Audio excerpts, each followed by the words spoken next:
Okay, so we'll be starting in three, two, and one. Greetings, everyone. A very warm welcome to you all. I, Nupur Tham, along with my coordinator, Kartike Mendiratha, are honored to present to you the first Council of Visualizing India at 100, the Economics Council. So, as of now, India has come a long way to mark 75 years of independence. A lot of progress was made in this eventful time frame, marked with multiple challenges. But we have managed to stay strong and become the economic powerhouse that India has become. And to ensure that the future of the country stays bright, we at the MSV work hard to provide a voice to the youth. We know that the youth is the future, the leaders of tomorrow, and we provide them with a stage to go out and perform, to get their voices and opinions heard, and to help them inculcate crucial skills like public speaking, critical thinking, etc. In a world where there are thousands of reasons for humans to divide, the MSCD wishes to bring them together and unite them with their common interests. Now, I would like to invite you all to watch this video about the MSCD.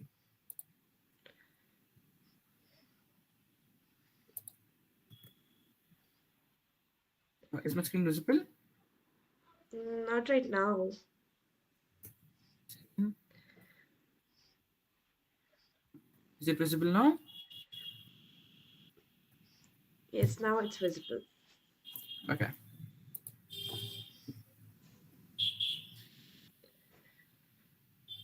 Kartike, the audio is not audible. The audio is not working. Okay. One second. Yes, yes, Sorry. with Arshita, she'll be joining in a second. Okay. Okay, not an issue.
Thank you, everyone.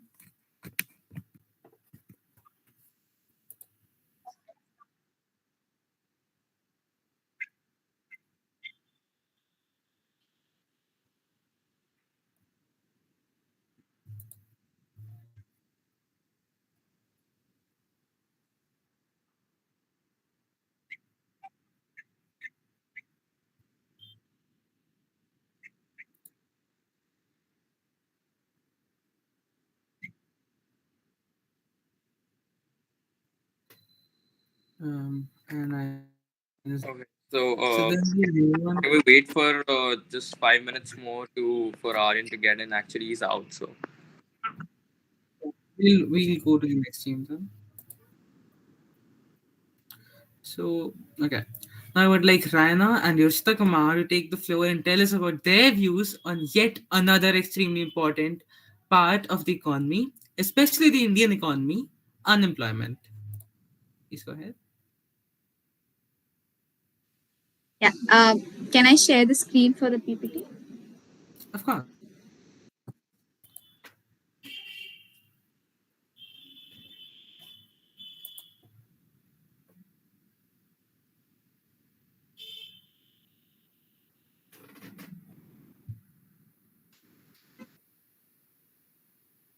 Is education really worth? What is the importance of getting employed in India? Worried how are you going to get employed? Are you planning to leave to abroad after your school years? Tackling unemployment and building a skilled employed population. Hello everyone, I'm Urshita Kumar. And I'm Raina Madan. This is a conversation between a reporter and a 20-year-old student preparing for government exams. This hypothetical village has 50 families, in which each member from a family is applying for government jobs or so.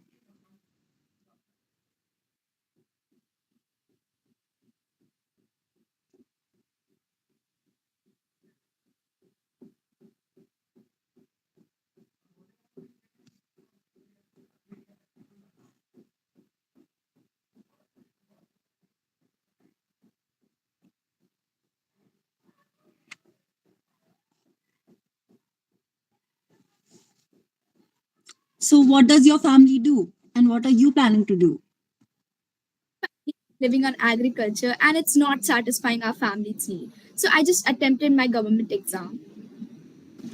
When did you give your examination? My examination a year ago.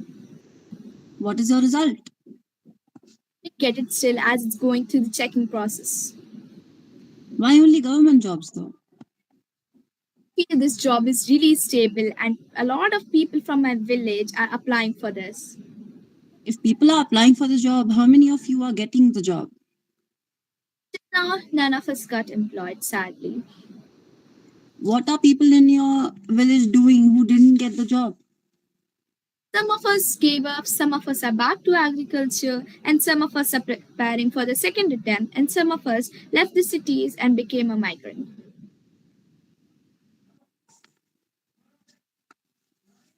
In the above conversation, we can discuss some problems causing unemployment.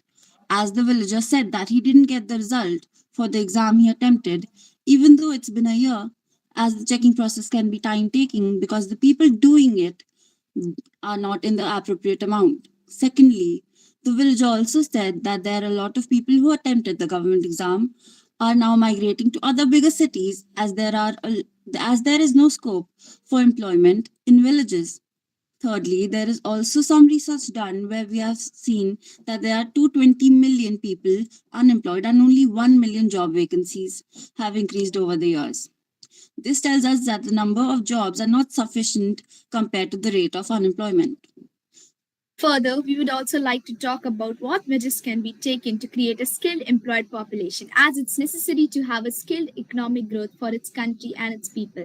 This can include preventing educational unemployment by laying emphasis on skill development and providing people with uh, technical knowledge. It is also focusing on the design industry based curriculums. Delays in examination. As per the above conversation, youngsters have to wait for a year or so for result, which is a very long period indeed. The young people are supposed to be fuel economy, but they are becoming frustrated over the lack of jobs. Time is just going by. People keep studying and waiting. It adds a huge pressure on the students.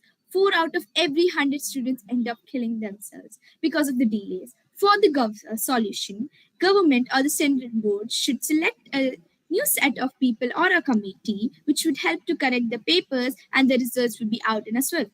This would boost the employment rate and students don't have to hang in the time. less contact. People are migrating from their hometowns to bigger cities like Bangalore, Delhi, and Mumbai. Because of this less job opportunities in their villages, their towns.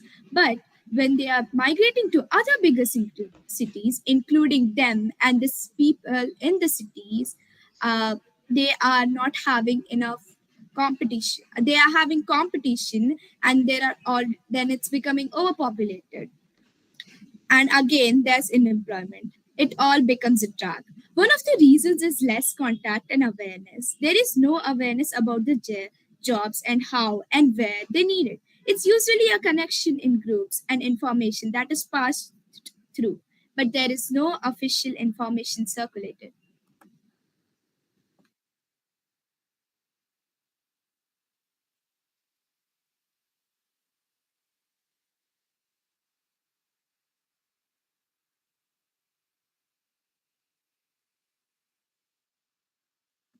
Right, sorry. So, in this topic, it is very much related to the last topic we talked about, migration and less contact, as the main reason why there is less job acceptance in government jobs and less opportunities, because because jobs are mainly located in metropolitan cities, and people in underdeveloped areas can't get jobs, which is why we should increase industrial activity in underdeveloped areas, so that other people can also be facilitated with jobs. And to increase job opportunities, we can also facilitate loans at cheap credit for establishing small business owners. Why is educated employment a peculiar problem of India? In case of urban areas, educated unemployment has become a common phenomenon, and many youth with matriculation, graduation, and post-graduation degrees are not able to find job. A study showed that employment of graduate and postgraduate has increased faster than any among the matriculates. A paradoxical manpower situation is witnessed as the surplus of manpowers in certain categories coexist with a shortage of manpower in others. There is unemployment among technically qualified people on the other hand, and while there is a dearth of technical skills required for the economical growth.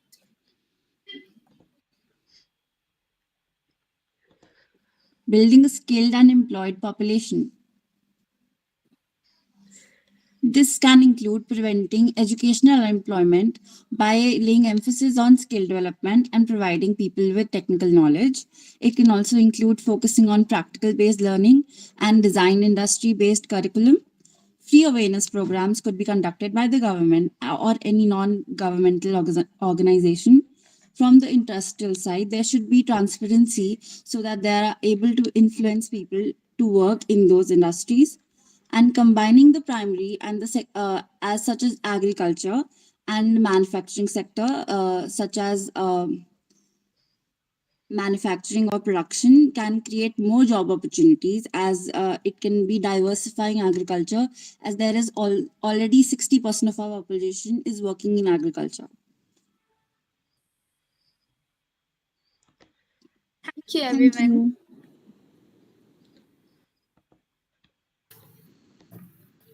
Great performance, Raina and Ushita. Very well expressed and very well presented, I must say.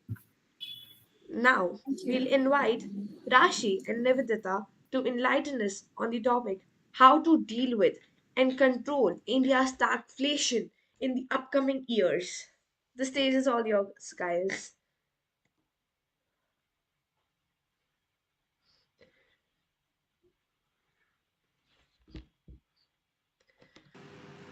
Hello everyone. I Rashi Jain with Nivedita will put forward some ideas on how to deal with and control India's stagflation in the upcoming years. Let us understand what is stagflation, an economic cycle characterized by slow growth and a higher unemployment rate accompanied by inflation. For example, if there is sudden, unexpected increase in the price of a commodity like oil, prices surge accordingly while profits drop. The conflict between increased prices is reduced profits leads to a stagflation situation. Here we can see that the GDP falls, the demand falls, but employment and inflation rises. Rashi, I think your slides are not visible. Um, Let me 1 second, please. Yes, and please turn on your camera if possible.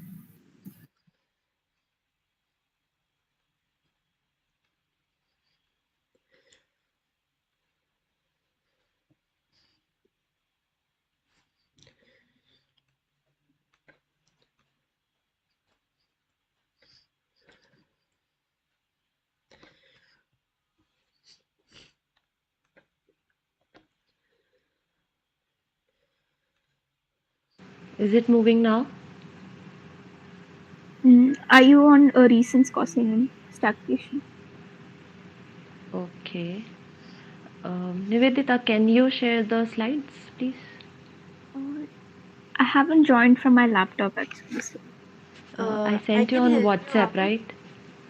Rashi, you have to click on the most down button, which is for present to all. Like Yes, there I are did three that. views. I did that, but it's not moving actually. Even I can see on my mobile that my screen is being shared, but the slides are not moving. It's just that. Okay. Not an Uh, issue if you can share your PPT with us. We need to do the screen sharing. just a minute, please.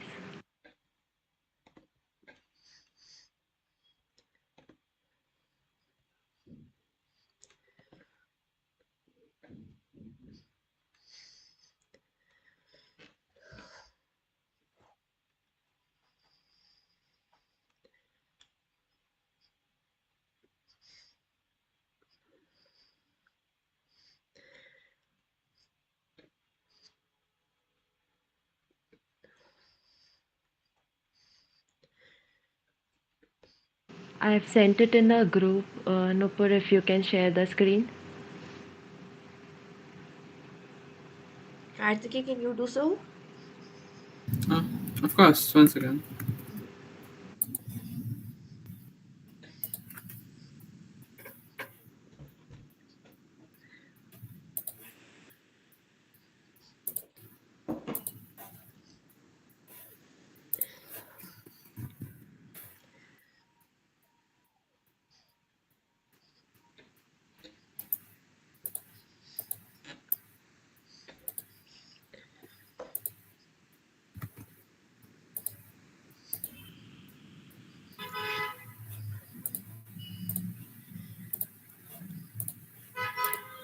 Okay, is it visible?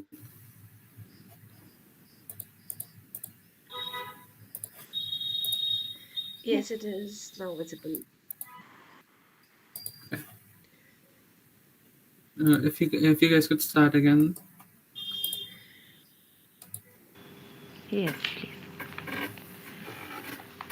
Good evening, everyone. I, Rashi Jain, with Nivedita, will put forward some ideas on how to deal with and control India's stagflation in the upcoming years. Next slide, please. Let us understand what is stagflation. It is an economic cycle characterized by slow growth and a high unemployment rate accompanied by inflation. For example, if there's sudden unexpected increase in the price of a commodity like oil, prices surge accordingly while profits drop. The conflict between increased prices and reduced profits leads to a stagflation situation. Here we can see the GDP and demand falls while the unemployment and inflation rises. Next, please. Let us understand why stagflation happens. The first reason being supply side shocks. It is a sudden spike in an universally required commodity such as oil, which happens to disrupt the supply chain.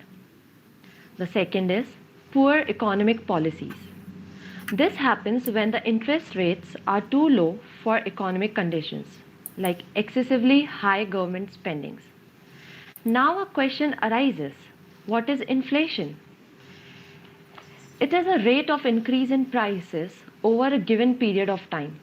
Simplifying, inflation refers to a general increase in the prices of goods and services in an economy.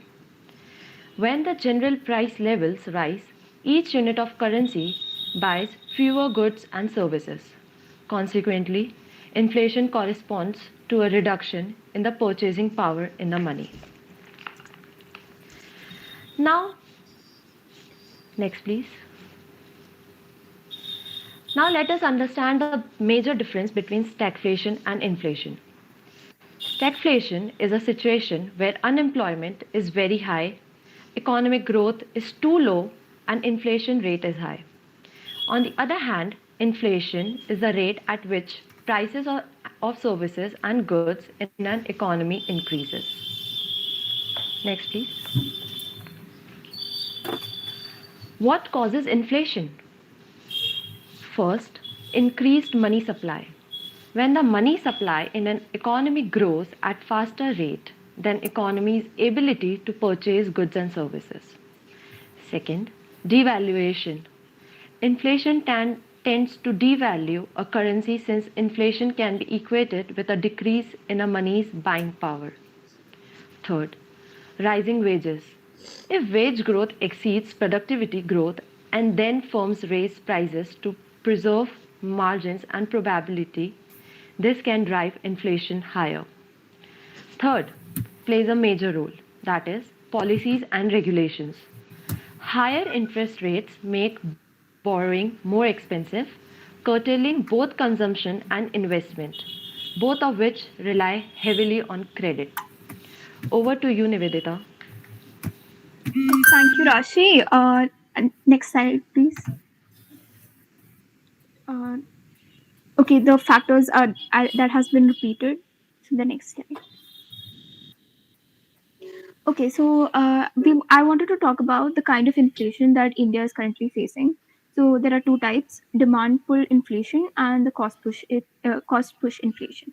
So on the demand pull inflation, we can understand that the aggregate demand for goods is exceeding the supply. So that means to meet the to reduce these demand, what is being done is the prices are being increased. But this is not the case with India, because when there is a demand pull inflation, what happens is that there is actually employment created. A trade off happens because uh, because when there is more demand, you have to ramp up production, and when production is ramped up, it will automatically create jobs. But this is not what is happening in the case of India, which is facing a cost push inflation. In a cost push inflation situation, what is happening is that next slide, please. Yeah. So in a cost push inflation, what is happening is that the producer is, yeah. So the production process itself is very expensive. The inputs are very high, hence raising the price of the product, thus causing inflation. And in the case of unemployment in India, as the previous team had mentioned very clearly, that there is this tendency for the people to go after government jobs. And this can be seen even in the statistics. It is seen that almost like at the ages of 22 to 32 of educated youth, particularly in India, most of them are unemployed. Almost 80% of the people are unemployed because they are in this process of seeking jobs.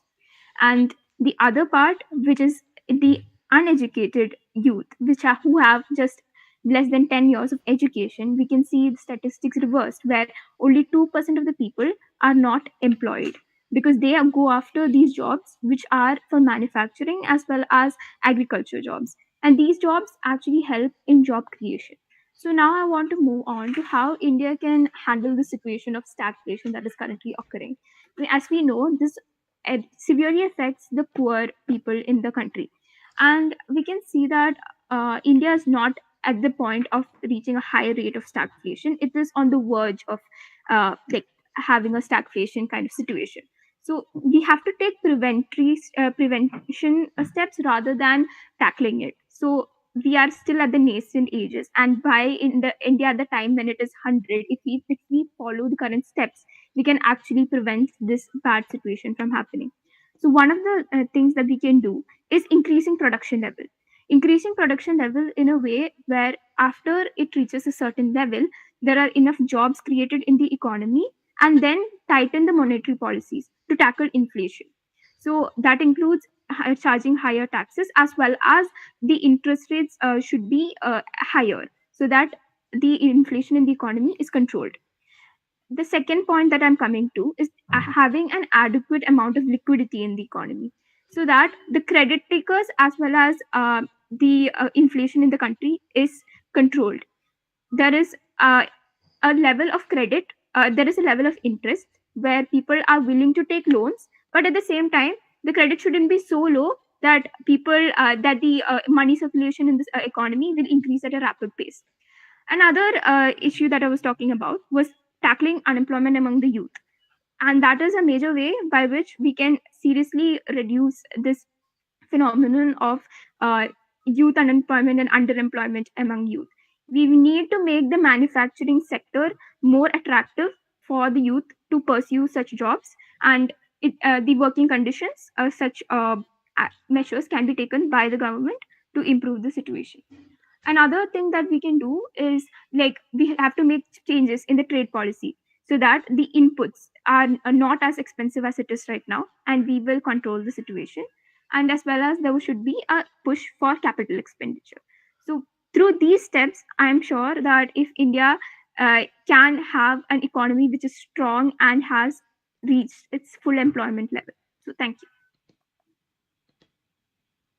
That was extremely knowledgeable, you both. We thank everyone. We thank you both for presenting your valuable thoughts.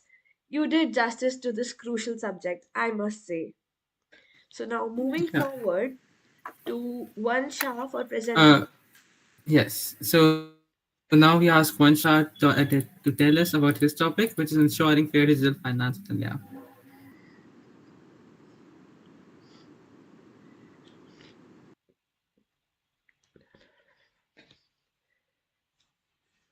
Okay, so is my screen visible now?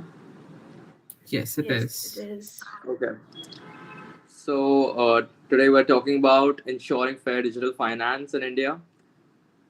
Now, for the first of all, the problem is, according to the World Bank, as of 2021, out of the population of 7.8 billion people in the world, more than 5 billion people live in moderate poverty with spending powers of less than $5.5 a day due to the pandemic. And after the Ukraine war, an estimated additional 75 to 95 million people will be extreme poverty, will suffer from extreme poverty as compared to the pre-pandemic projections. Adversities faced in the current global financial system. According to the Federal Trade Commission, more than 1.4 million Americans also reported being a victim of identity theft in 2021.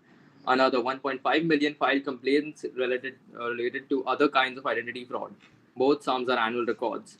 The State of Tax Justice 2021 found that countries miss out on $312 billion annually due to tax abuse by MNCs and additional $171 billion via individual tax evasion. Data scientist Miroslav Palansky said in a release that those numbers, which represent direct losses by governments, are likely the only tip of the iceberg. From trade based money laundering, buy now, pay later, to non fungible tokens. 2021 found fraud in financial crime professionals dealing with a plethora of new challenges and criminal schemes.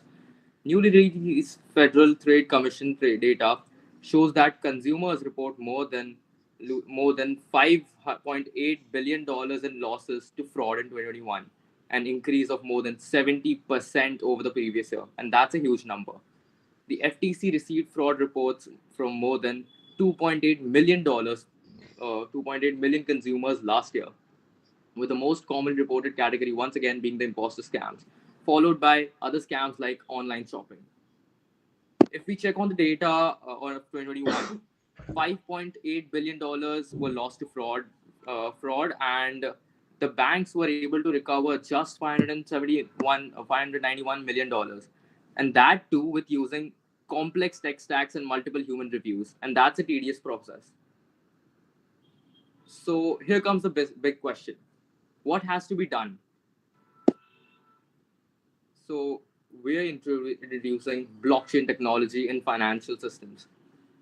So blockchain technology decentralizes financial system and helps democratize economy, providing a transparent and secure ecosystem. A blockchain terminates the need of a centralized authority to prevent any unethical addition of the data of users. Instead, it distributes the control to a community of verified developers that keep an inspection of every block form and the transaction of every data in the encrypted system of hashes. There are a lot of applications of blockchain and economics. First of all, we'll talk about preventing financial fraud, the biggest of them. Financial fraud can be prevented by blockchain by the following uh, cases. The data in the blocks in the chain is connected by adding the hash of the previous block. So every new data has a point of the previous data. So every data is connected. Every transaction, every financial file, every document is connected. So the change of one block, a person will have to change the entire blockchain, which will take their entire life to do so. Even if some immortal manages to complete it, a voting will be conducted among all the nodes to decide whether to pass an amendment. So this is basically next to impossible, at least for a human. The encrypted data in a block gives a complete history of a transaction, streamlining the inspection of future conflicts. So let's say there's a conflict between a company for their shares and the transactions being made between the stakeholders. Now, using the traditional methods, they won't be able to guess the right transactions, and even if they get it, they can be changed. But if we go with a blockchain that has all the history of the data and the transactions in a company or even in the banks, it will have the record of every single thing done with the money, and that's the great thing. Solving India's taxation loopholes. The benefits of blockchain as one of the most promising methods of improving and simultaneously simplifying the tax system for both the state and the taxpayers. Let's take an example of Finland. In Finland, the tax administration has started working with banks on blockchain system to track taxes on real estate transaction. Again, a great investment which has a lot of conflicts which can be solved using this. Similarly, in Brazil, Federal Tax Administration implemented a system based on blockchain called BCPF to share data on registry of taxpayers or individuals (CPF) between tax and regulatory institutions on three levels of government. This uses an authorized blockchain based on auditable open source software in which only authorized institutions can participate and no other can join it. That makes it amazingly secure. Another thing is transparent invoicing. Documentation of data regulated by the government can be systematically documented using blockchain technology by using it for invoicing various categories of tax collection instruments like taxes on income, profits, and capital gains to international trades, excises, imports, exports, and sales tax. Let's take an example of another country, China. In China, blockchain is already being used to combat false invoicing. The electronic invoices that use a blockchain employ smart contracts and encrypted algorithms to guarantee the defense of an issuance, storage, transmission, and security against falsification of documents. System offers complete traceability and tamper resistance, ensuring the data cannot be changed after the fact. Now, probably you'll be thinking that this is quite a bit tedious process, but it's not. Now, to solve this problem, blockchain introduces automation. A blockchain network can be fed with a workflow data specific to a task, which can be specific to an organization, a banking system, or even the government. The pipeline can iterate the same procedure in all data intakes. So you just have to feed one workflow, one pipeline, and it will iterate on every data. So banks will not have to manage several tags, which will optimize the workforce expenditure, which can be used for providing better services to their clients. That will be beneficial for the country. In insurance, for example, once a customer has provided all necessary documents to file a claim, the claim can automatically be settled and paid, and there will be need of no middlemen, no commissions, and a seamless process. To summarize everything, we by greatly reducing paperwork and errors, blockchain significantly reduces overhead and transaction costs, and reduces or eliminates the need of third parties or middlemen to verify transactions. Blockchain is sometimes called the trustless network, not because business partners don't trust each other, but because they don't have to. Transactions can be even be automated by smart contracts, which can increase your efficiency and speed the process even further. And that's it for today.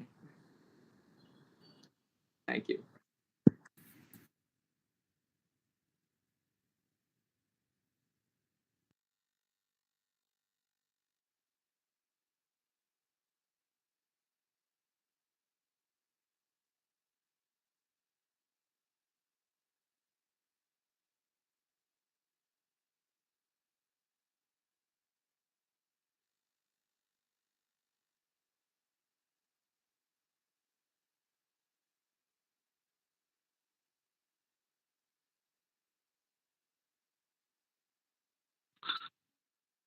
Well, good evening, everybody. I think I'll go first because I was facing some network issues. Hello. Yeah. So, am Can I on? you maybe without Nupur? Am I audible Yes, to sir. you? Yes, you're audible, Ratha. Okay. And am I visible to you now? Yes, you are. Okay. Very good evening, everyone. Definitely, I first of all congratulate all of you for the zeal and enthusiasm with which we've participated in this event. Majority of you in the past couple of days. And although still have not have had the opportunity to browse through your works, I will be doing that recently now, and then moving forward, you will be receiving all the various recognitions for your accomplishments that you've made in the past couple of days. I would definitely like to say that I would like to compliment Karthikeya, Nipur, and all of you for the wondrous efforts that you've put in. But I think so that India at 100, the first virtual event which is being done by the MSCD, is perhaps, as we celebrate 75 years of independence, it was an opportunity for all of us to reflect on how we want the next 25 years to be, reflect on the past, and visualizing the ideas, the vision that the leaders of the future hold. A very critical moment for the world and for MSC also, for us also.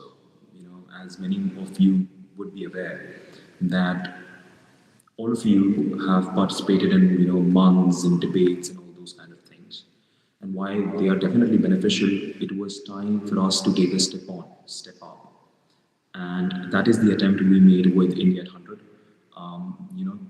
To give you and provide you with the freedom and the space to express yourself in the way you want to. I think so. Most of you chose PowerPoint presentation, but I think so. You can do literally anything.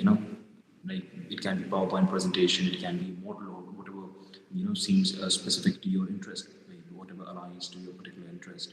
So I think so that was the attempt that we made here with Visualizing India 800.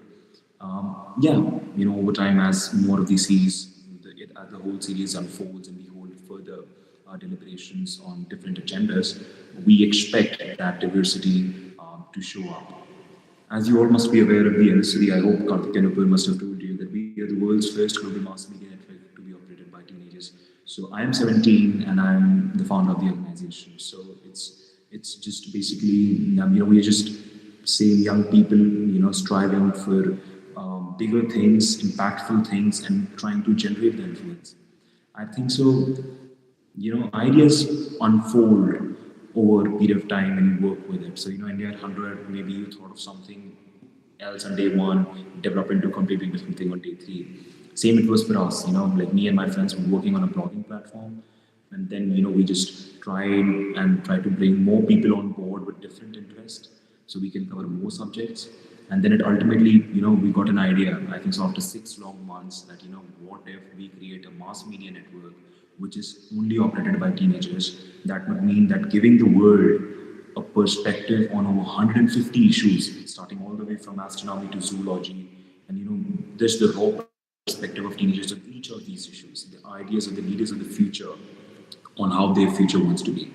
So we've been doing a lot of stuff since then, and we had the privilege that ever since our inauguration in the month of May, like we started working on the emissary in October last year. In the month of May, there was our inauguration by the Indian Minister for Environment, and ever since we've had engagements literally in so many spheres. Be it internationally, we've been engaging. Currently, we're trying to deliver in Russia. We are engaging with the Russian embassy staff. We are engaged in Somalia to deliver on the food insecurity crisis over there, and myriad other fronts. Be it the for the LGBTQ rights or everything else. But our ultimate aim is that for the 150 topics that we cover, from all the way from astronomy to zoology, to have a dedicated team of teenagers for each of those 150 topics, and then they produce content in that free space in any particular format they want, and they run their our web platform through their work. And DM3 will be the representation of the raw perspective of teenagers on literally each and every critical global issue, pressing issue.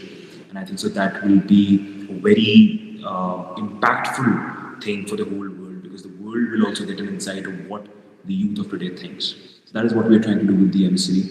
And we're still at a developing stage. Teams are building up. We've not yet started functioning as a mass media network, and I think so we'll still take more than a year or so to get into that mass media thing. But still at a developing stage, we are trying to engage with the youth, and our current emphasis was on recruitment. Recruiting teenagers with zeal and passion. Those who can commit themselves behind an idea and a vision. Those who think out of the box, dare to think out of the box, and then do what they think out of the box. And I said, in our team discussions, I said, how about we roll out with an event, apart from doing all the selection procedures that we do, why don't we just go out, do an event, engage with them directly and see for ourselves what, the teens of today, our generation, our peers think, and then maybe identify them and select them. So I think so. The exceptional performers that we have in today's, here at and the 800 Economics Council and the other councils also and the other groups also, wherever all the exceptional performers will be there, they'll be identified. I think so. We are having Mr. Leo Puri for this particular Economics Council, who is the chairman of South and Southeast Asia, JP Morgan, and you'll be, based on your work, you'll be getting interning opportunities there, which is a very big thing. They only take college graduates, but because we were able to connect with them, and we were able to request them, and they accepted our request, negotiate with them to provide opportunities to those still in maybe high school, or maybe still going through their college, and it may be in a completely different field, but there's always a scope to learn. So I think so that was a very big thing. And apart from this, other performers who've done really well will be made office by us also, the MSc also, to join us. I think so in the Economics Council, Karthik and Upar are there, so economics coterie of the MSc, and um, whomever they deem fit, can contribute. And if you yourself are willing, because again, it's about willingness, then you can also come on board and work for the MSc, work with us, and join a family. The thing is that the MSc will provide you an opportunity to basically explore, what the many multifaceted professional career of yours would be like, and initiate it at such a young age, so you're very well equipped going on into the, the global picture and your individual picture also, taking on your professional career. So that's what we lay emphasis on. But apart from that, it is not just about us, it is also about you. Your capacity to contribute is secondary. Your capacity to contribute is secondary. Your willingness to contribute is primary. That's the most important thing. How much you're willing, how much you believe in your ideas, and how much you fought there to implement them. All of us have examinations and all those kind of things. We're teenagers, we're occupied with a hundred stuff, but it is those who strive, who think out of the box, who go out of their comfort zone, who change the world. So if you want, feel more than free to, I think so, definitely Karthik and Apur will be recommending names. And, after we go through your work also, we'll be also providing you with, an opportunities to join us and work with us. And if you feel fine, then you're most welcome. And I hope to see, some of you join us and, in our team. And that would be, I think, so really great. Moving forward, I believe a very wonderful thing, has been accomplished here is that we've initiated, I think so, platform in form of India at 100 to get the most ingenious young minds of the country deliberate upon the future they desire, the future they want to strive for, and come with absolutely out of the boxes ideas. And let me tell you, let me assure you, maybe you might participate in that, the other groups also, the councils also, that if your idea is capable of creating impact, is capable of generating influence, then it is, I assure you personally also and on behalf of the MSC as chairman founding the MS3, that we will pursue it at a higher level. I think so you can ask, we engage with politicians, with ministers, with government, senior members of the government, bureaucrats, business leaders, everyone, and we will take that ahead, and we will take you ahead, your idea ahead. But your identity at the embassy is nothing else but your idea, your commitment, and your work. So I think so wonderful, the things that have been going on here, and I definitely look forward, Karthik, for the works of the many wonderful people that have been here, and then we'll put them forward, and we'll browse through it. I'll browse through it personally, and definitely will come back with my marks. I compliment all of you once again. If you have any suggestions personally, you want to direct towards me, any ideas you have out of the box regarding the emissary, regarding India at 100, or regarding any particular idea you hold yourself, you can always mail to me at athar@themsc.co.in. I read my mails myself, and will definitely assure you of a response. So I think so. That is what I just wanted to say. Thank you very much, Karthik and all the wonderful participants. It's been a pleasure hosting you all for the past couple of days. Thank you. Okay, that is amazing to hear, Athav. We really are always glad to hear your opinion and your views and things. So, as Athav has already mentioned, we have coteries in the ministry, which is basically groups of people who are interested into the same things, right? Like, so me and Nupur, we are heading the economics coterie, and today we launch it in front of all of you. And if you'd like to ask to join the coterie, we'll be sending out forms for the coterie in by tonight or tomorrow morning, so you guys can fill that out. If you're interested, of course, you must be willing, as Athav has mentioned. And most of it has been covered. We just want you all to know that we were very, very glad to have you all, to hear from all of you, to hear all of your presentations and opinions. And it was amazing, just a great experience for us too, right? And we hope that you learned something out of the event. And with that, also the certificates of merit, the prizes, they would be announced in a couple of days. We require time to evaluate everyone properly and to give everyone equal thought. So we'll be mailing out the results, and we'll be giving everyone certificates for their hard work. And that brings us to an end of the event. If anybody would like to say something, please go ahead.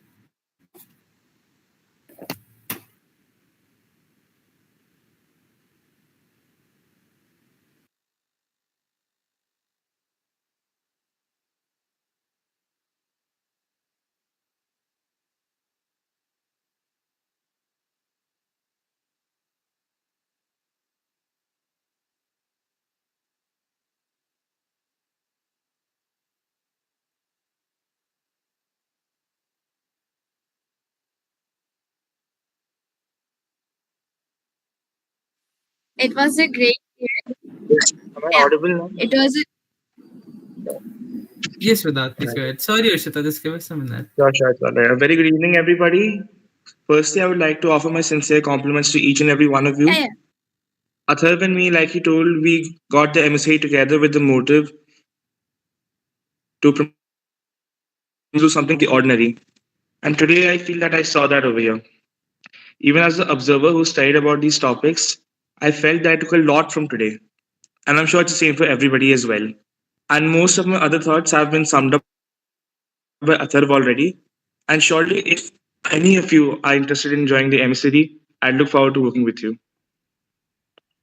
That is it from my side. Thank you. Thank you, Vidharth. Okay, yeah, Urshita, you want to go ahead?